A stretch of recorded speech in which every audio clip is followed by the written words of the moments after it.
Just last night, a potato farmer called me about uprooting potato plants.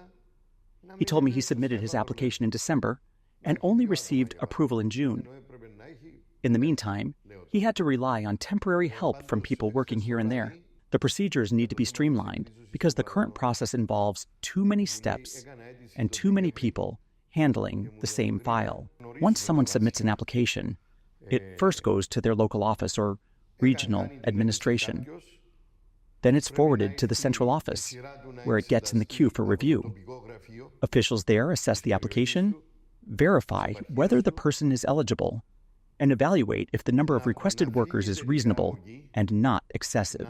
Regardless of the steps involved, the timeline is simply unacceptable. That's why we keep saying the process must be simplified.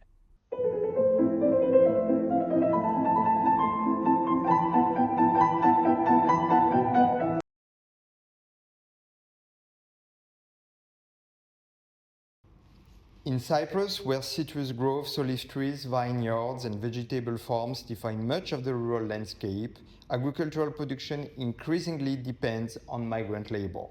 Often employed informally and without legal status, this reliance exposes deeper questions at the intersection of agricultural production, labor migration, and immigration control in Southern Europe. In this interview, we explore how global migration pressures shape everyday practices in rural Cyprus through a conversation with Christos Papapetrou, General Secretary of the Cyprus Farmers Union, PEC. With decades of experience leading the country's most prominent agricultural organization, created in 1942, he brings first-hand insight into how Cypriot farmers navigate labor shortages, bureaucratic obstacles, and the shifting landscape of European migration governance. Throughout our conversation, we will explore the rise of migrant labor in Cypriot agriculture, the role of informal employment practices, and the social responses of rural communities to demographic and cultural change in Cyprus. So, Christos, thank you very much for receiving me in your office here at PEC. My pleasure.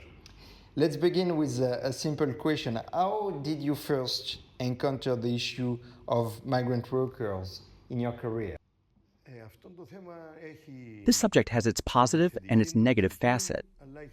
This practice began several years ago, roughly in the 90s, when the government started issuing visas for farmers based on their specific cultivation needs. These permits allowed eligible farmers to bring in agricultural workers from third countries, meaning countries outside the European Union. When Cyprus joined the European Union in 2004, the situation changed. Many of the workers who had previously come from third countries started coming from within the EU, as their countries joined the Union. This introduced the freedom of movement for labor among EU member states. However, in specific types of agriculture, such as livestock farming, workers from third countries continued to be brought in. When we refer to livestock, we're talking about all types of farm animals: chickens, mainly lambs, and also cattle for shepherding and dairy production. What's important is that the government has continued to provide protection for these workers through a collective labor agreement.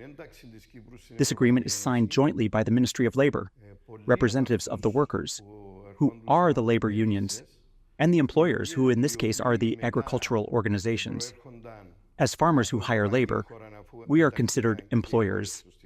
This employment contract, which we review and update every few years in line with wage levels in Cyprus, ensures legal and economic security for the workers. It's designed to prevent exploitation on both sides. It sets the wages, the work conditions, the working hours and holidays. So the issue of immigrant workers in Cypriot agriculture started in the 1990s, as you have just mentioned, especially in the catering sector for shepherds. And this was initially a labor immigration that was organized with a role for workers' unions in Cyprus to regulate the presence of this immigrant workforce. And you have also said that after Cyprus joined the union, this aspect took more importance with workers also coming from some EU countries, especially in Eastern Europe in the 2000s. So since this period, since the 1990s and 2000, how has the importance of immigrant labor evolved? What have been the various waves of immigrant origins, and have they still been focused on the catering sector, or have they been expanded to other agricultural activities? Licensed workers from third countries who come to Cyprus under the collective labor agreements are now employed across the full spectrum of agriculture and livestock farming, both in the fields and in livestock units. What has changed significantly is the increase in irregular migration flows of illegal migrants. Individuals often arrive unexpectedly, sometimes finding themselves on the shores of Cyprus overnight. Many of these crossings are facilitated by the Turkish occupation army in cooperation with networks operating for profit. Turkish traders, both within and outside the occupied areas, participate in human trafficking. These networks collaborate with the occupation regime, helping migrants cross into the free areas of the Republic of Cyprus. Others arrive through the legal ports of entry, but without proper documentation. This has become a serious problem. These individuals frequently act without regulation, taking advantage of the welfare policies of the Republic. The model in Cyprus unintentionally encouraged irregular migration. Migrants would enter the country, apply for asylum, and begin receiving benefits. I want to clearly distinguish between those who exploit the system and those who are genuine refugees, forced to flee their home countries due to war or persecution. We should not treat these two groups the same. Today, the situation with migrants has been smoothened out because migration flows have decreased in Cyprus. Let me also emphasize that here in Cyprus, there are networks that exploit immigrants. Often, the leaders of these networks are themselves citizens of the migrants' countries of origin. Some of those who arrive legally later become involved in these networks, persuading agricultural workers to abandon their legal employment and apply for political asylum. This raises a serious question for us. If they entered the country legally, why are they seeking asylum? Why are their applications being accepted? In our view, asylum should be granted only to those who are persecuted by their country's political regime. These networks' leaders lure workers with false promises of better pay. In reality, they take a share of the workers' wages in the form of kickbacks. These workers are illegal. If a farmer is found employing these workers without the proper permits, they are subject to fines and legal action by the Republic. These networks often take the hard-earned wages of the workers. For instance, a farmer might hire workers for a day, and the network leader collects a portion of the daily wage. The leader knows the amount earned and takes a cut accordingly. And here's the reality. The workers are being misled. Under the collective labor agreement, legal employment includes food and accommodation provided by the employer. If workers leave legal employment for these network-based jobs, they have to cover their own housing and food. Let's say, for example, that they earn 30 euros per day legally, and perhaps 40 euros illegally. At first glance, the illegal wage seems higher. But once you subtract the cost of food, rent, and other essentials, they are worse off. Moreover, legal employers also pay into the social insurance fund for these workers, which provides them with additional protection and benefits. So, over the years, as you have just said, immigration in the Cypriot agriculture expanded so that it affected all sectors and not just catering like at the beginning. And the trend that you have mentioned is the rise of irregular immigrant labor. That is, at the beginning, when you were describing the situation, these were regular workers organized by trade unions. And as years have passed by, there has been a rise in irregular immigrant workers, and you have just described the role of irregular manpower agencies that place workers with Greek Cypriot farmers, and you have also referred to the role of smugglers from the northern part of the island who help these irregular migrants cross into the country.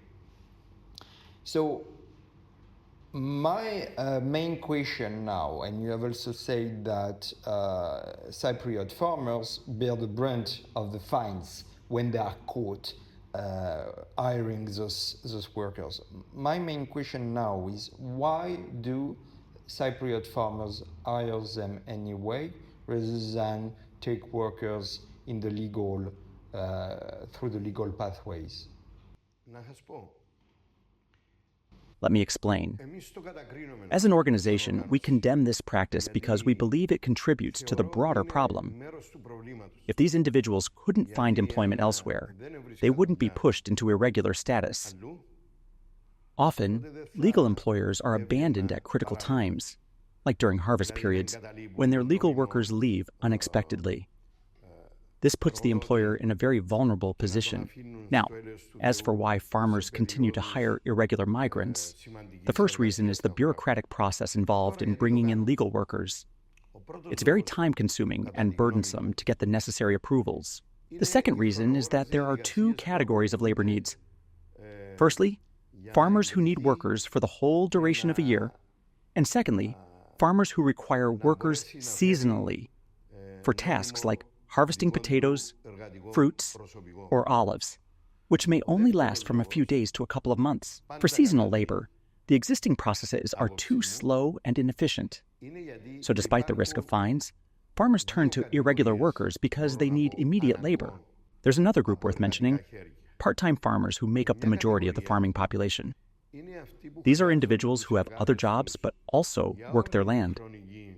Because farming isn't their main profession, it's difficult for them to get permission to hire legal workers, except in rare cases.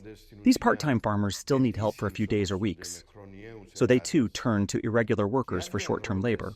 Okay, so I understand that the main problem for farmers with the current scheme is that there are so many controls of immigrant workers that it just takes too much time to get the workers in time for the harvest, for instance, or for other kind of tasks. So it's a matter related to the regulations that are in place and the fact the bureaucracy deals with this regulation slowly. I was wondering, is there also a reason related to costs? That is, let's imagine that the bureaucracy would be so efficient that it will manage to bring the workers like that to the farmers when they need them. Would there still be an incentive for farmers to rely on undocumented workers just because undocumented workers are cheaper? For instance, in the case of undocumented workers, I suppose farmers do not pay Social Security. You have previously mentioned they do not have to pay a number of extra that regular workers receive, such as housing, such as meals. Last, is there also an issue with possibly the minimum wage? Do irregular workers receive less than the minimum wage in the fields?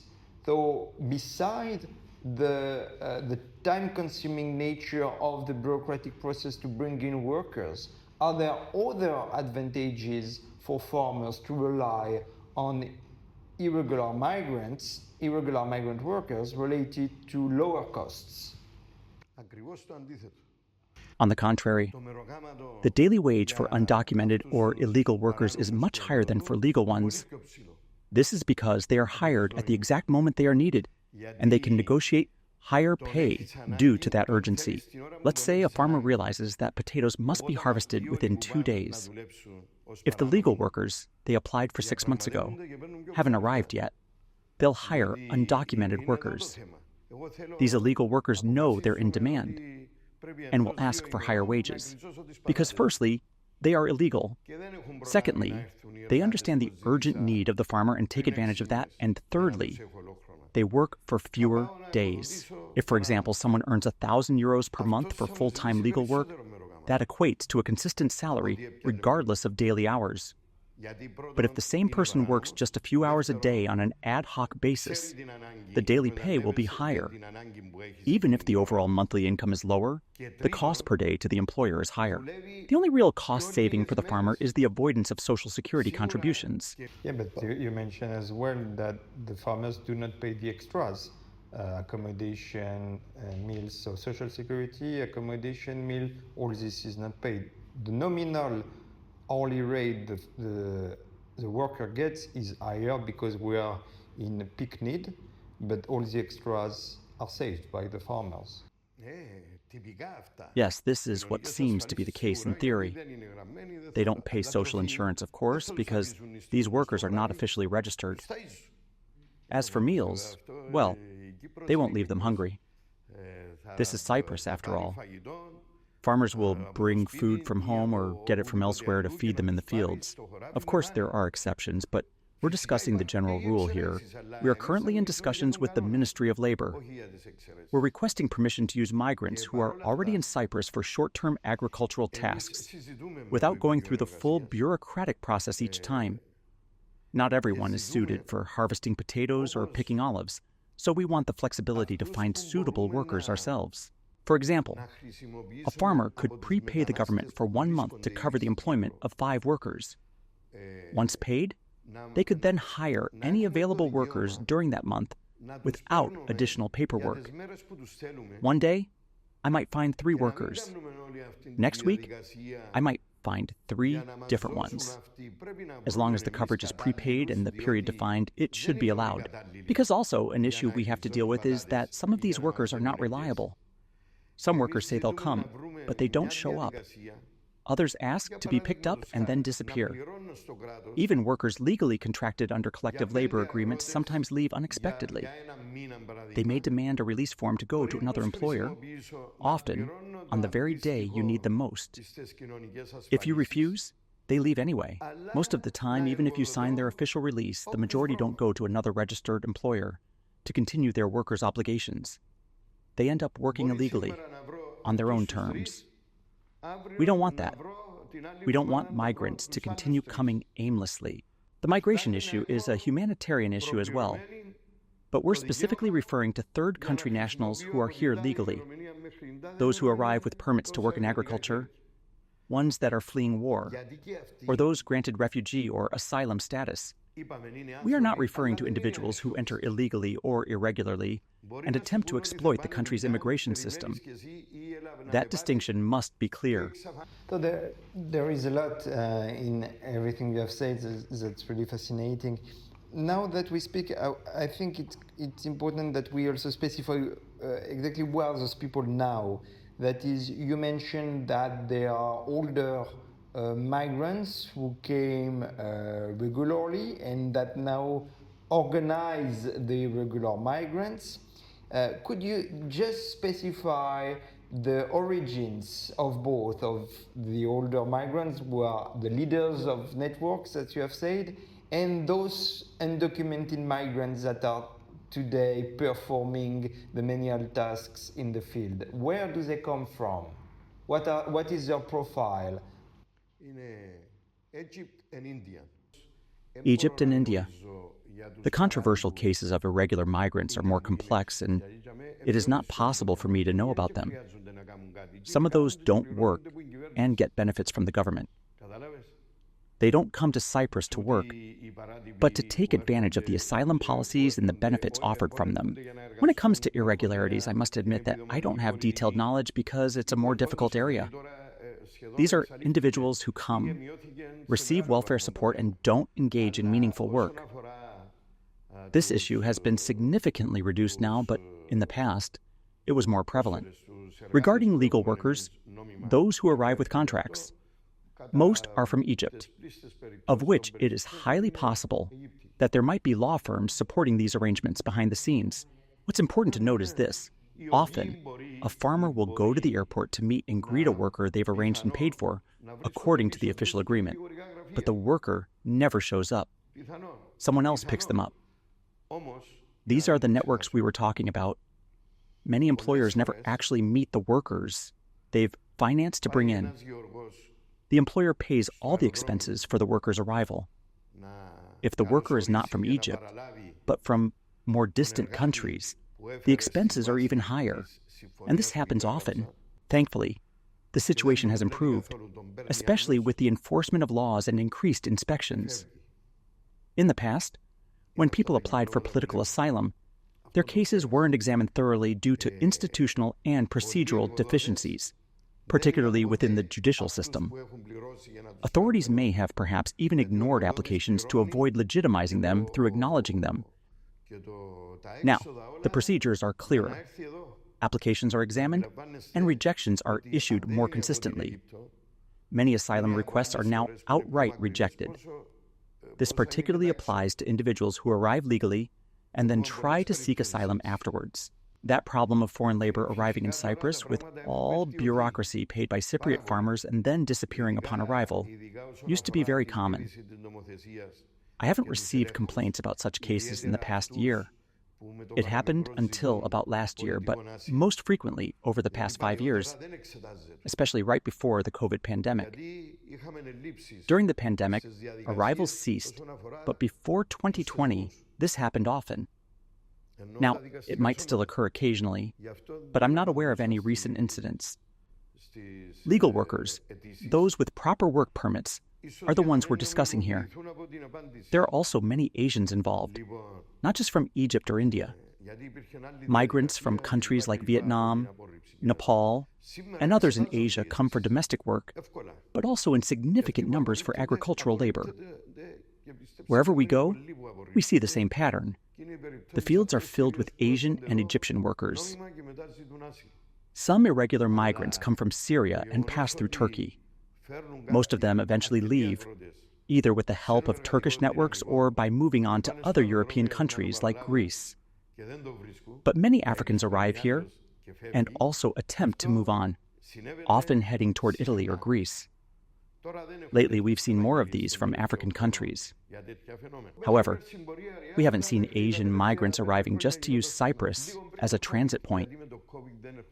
That hasn't happened. In terms of current developments, we've had discussions with the Minister of Labor and the Labor Office, whose services are located nearby. The ministry is working to finalize an agreement with Egypt to formalize labor migration. The plan is to establish a registry of Egyptian workers coming to Cyprus, with the Egyptian government providing their details. This aims to improve processes and ensure safety and transparency for both parties. The idea is to eliminate the possibility of exploitation by employers, employees, or any intermediaries involved in these labor networks. So, you mentioned earlier the fact the bureaucratic process is too slow to come up with the needed workforce in time. And now you have just mentioned the large cost that employers pay to bring in workers. So I understand some of those costs have mainly to do with transportation, but I understand also some of this cost has to do with the bureaucratic framework, probably paying fees or whatever to bring in some workers. In your experience, what do you think are the main legislative changes that have made hiring workers from the farms more difficult, that underlie this slowness of the bureaucratic process? Because I understand that bureaucratic services may also be efficient sometimes, but it may be that they are just dealing with a number of regulations that are in place to bring in workers, and they have to check each of them. So what do you think have been the main changes that made the hiring of workers more time consuming? For instance, that the 4-year limit on work permits, or things like that? I don't believe it's a matter of legislation. It's primarily a procedural issue. For instance, there may be too many applications and not enough staff to handle them. A ministry office responsible for these processes might be severely understaffed. Maybe it has 2 people when it actually needs 5. Just last night, a potato farmer called me about uprooting potato plants. He told me he submitted his application in December and only received approval in June. In the meantime, he had to rely on temporary help from people working here and there. So again, it's not the legislation that's the problem. It's the way the offices function. There's also the bureaucracy itself, which is too complex. The procedures need to be streamlined because the current process involves too many steps and too many people handling the same file. So let's take this example of this person who applied in December and got the result in June. What did the administration, first of all, what was he looking for? Was it a work permit? He wanted a work permit. What did he want from the administration during the 6 months? And what were they doing for 6 months? What were they checking? What were the various services that had to deal with the case? I don't know the process in exact detail, but I can give you a general idea. Once someone submits an application, it first goes to their local office or regional administration. Then it's forwarded to the central office, where it gets in the queue for review. Officials there assess the application, verify whether the person is eligible, and evaluate if the number of requested workers is reasonable and not excessive. Regardless of the steps involved, the timeline is simply unacceptable. That's why we keep saying, the process must be simplified. Let me add another point. If one of my workers leaves, I get penalized, and it's very difficult for the authorities to allow me to bring someone else. When I say I am referring to agricultural employers. If someone leaves, I can't easily get a replacement for him, which is tied to a broader concern by the authorities of penalizing us to prevent constant turnover of new labor force, which could lead to the system being flooded with migrant workers. But at the same time, the current approval processes are inexcusably too slow. Either the responsible offices must be properly staffed, or the procedures must be simplified. Ideally, both, because there's more. After the permit is approved for a worker, we still have to sign the contract, register it with the insurance funds, and pay all the required fees. Everything needs to be in order before the worker even arrives.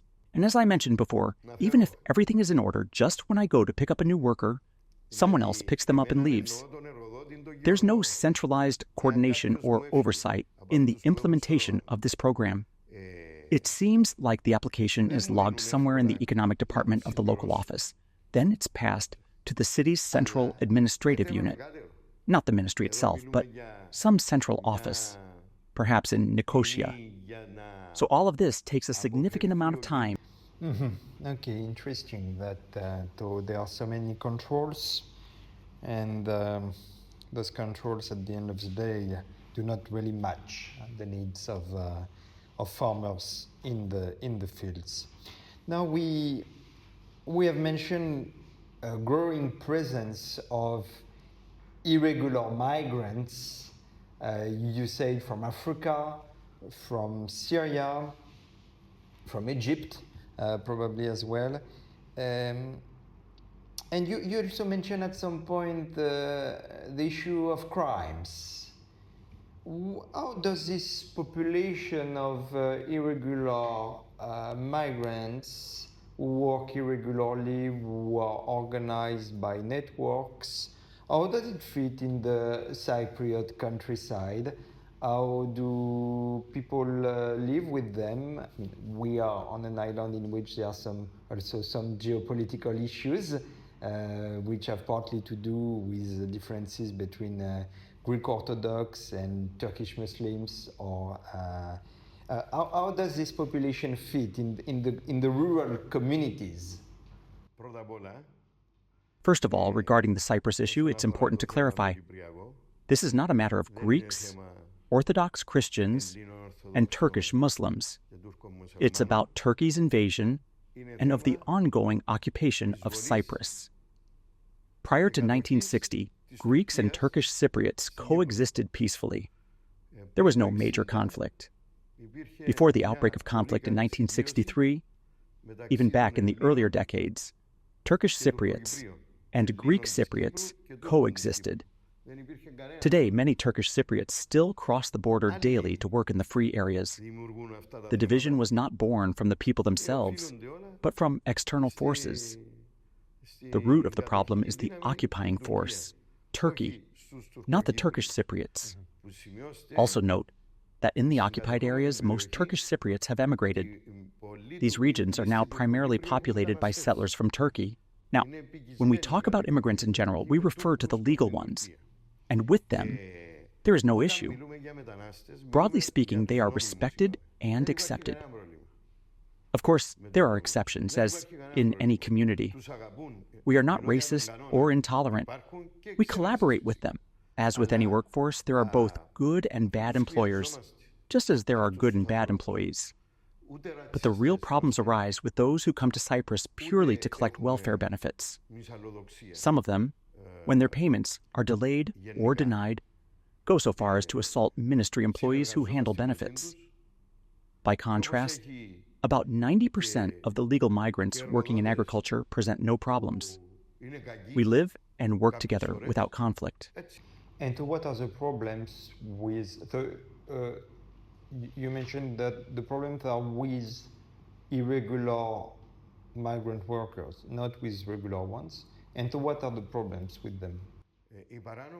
The main challenges come from those who enter the country illegally, without refugee status or work permits. These individuals often arrive solely to benefit from the welfare system. They cause disturbances, incite unrest, and sometimes engage in criminal behavior. When they do not receive their expected allowances, they go to ministry offices and threaten or attack staff, because clearly, this category of migrants come to benefit from the welfare state and the migration benefits. Did you know that some of these immigrants get approval to come work, and they refuse to be officially registered at their full salary, fearing it will affect their state benefits? On the one hand, employers are stuck to either comply with this request or risk losing access to available labor. And on the other hand, some workers insist on being registered as part-time workers with reduced hours to continue receiving state aid. The truth is simple. Many of these individuals come for the benefits, not for protection. Smugglers mislead them with false promises of opportunity. Some don't even know where Cyprus is. They're told they're being taken to Europe and end up here. It's all driven by profit. And I repeat, we are not talking about genuine refugees. Those who are truly persecuted, they are welcomed here. Cypriots had to flee once themselves and be refugees. But they fled their homes through legal channels and obtained proper work permits in the countries where they sought refuge in. They didn't arrive demanding handouts. The Cypriot people understand what it means to be a refugee, with the main difference that in Cyprus, Cypriots are refugees in their own homeland. The other group of immigrants involved in illegal networks are, by majority, ones that used to be legal workers who leave their employers also become part of the issue. Some individuals take on work just to stay busy, but the main concern is with those who are not authorized to work or change employers unlawfully. Those who receive political asylum are permitted to work. Even those who apply for asylum are entitled to seek employment while their applications are being processed. The state gives us the choice as agricultural employers to hire asylum seekers. However, there's a process in place, and it has its complications. Many of these individuals, even if they enter legally, are quickly absorbed by illegal networks. They are picked up from the airport and taken elsewhere, who are encouraged to leave their registered employers by the illegal network leaders to work in other sectors. And although it is forbidden for them to work outside their permitted sector, they are often found doing so where the wages are supposedly higher. This creates significant problems for regulation and enforcement. So when you were talking about African and people from Syria, are these irregular migrant workers or are these irregular migrants who don't work? The situation is different for each group. Migrants from Africa often enter the country illegally. It's part of a broader network of human trafficking. They don't arrive via standard routes like airports or ports. Instead, they land along Cyprus's coast or enter through various points, particularly via Turkey. In contrast, many Syrians come as refugees due to the war. That's understandable. But even before the recent conflict, many were already leaving their countries via Turkey, entering Cyprus through unofficial routes. So, while some are genuine refugees, others exploit these channels. The situation is quite complex. Some come via Turkey and through the Green Line and the occupied areas on this side of the island. For example, there's a village in Cyprus, Potamia, where Greek Cypriots and Turkish Cypriots live side by side. The issue of entry points and uncontrolled borders becomes particularly visible in such areas. Some employers are granted permits to hire migrants in specific sectors, especially in agriculture and processing. Processing includes areas like food production, such as bakeries. You'll often see migrants, many of them visibly identifiable by their skin color, in those jobs. Again, I say this purely descriptively, not in a discriminatory way. These workers are often from countries like Bangladesh, Malaysia, Indonesia, or African nations such as Guinea. All right, okay, so it was a real deep dive into the Cypriot countryside, the Cypriot agricultures, the various challenges on the island related to immigration, irregular immigration. Let's end with a last question. How do you see the future of those questions of the Cypriot agriculture, of immigration in Cyprus? How do you see the future? Are you optimistic or pessimistic about it? I want to remain optimistic, but the issue of migration presents serious challenges as far as agriculture is concerned. My hope is that the root causes of migration, such as hunger and war, are eliminated, so people can live and thrive in their home countries. All those who spend money, cause environmental destruction by throwing bombs, all of them should allocate resources to help developing countries by providing food and support, so people are able to live in their country rather than be forced to give in to dishonest traffickers who promise them a better life in exchange for their life savings. As for agriculture, its future in Cyprus will depend heavily on how well we adapt to climate change through innovation, and how immigration is managed through government policy. We must follow state policy, of course, but by also contributing to it by shaping it in any way we can, big or small. My wish for migrants is that they survive and are able to live in dignity because, unfortunately, most fall victims to exploitation and human trafficking. Thank you very much. Thank you so much for sharing your insight. Pleasure. Thank you.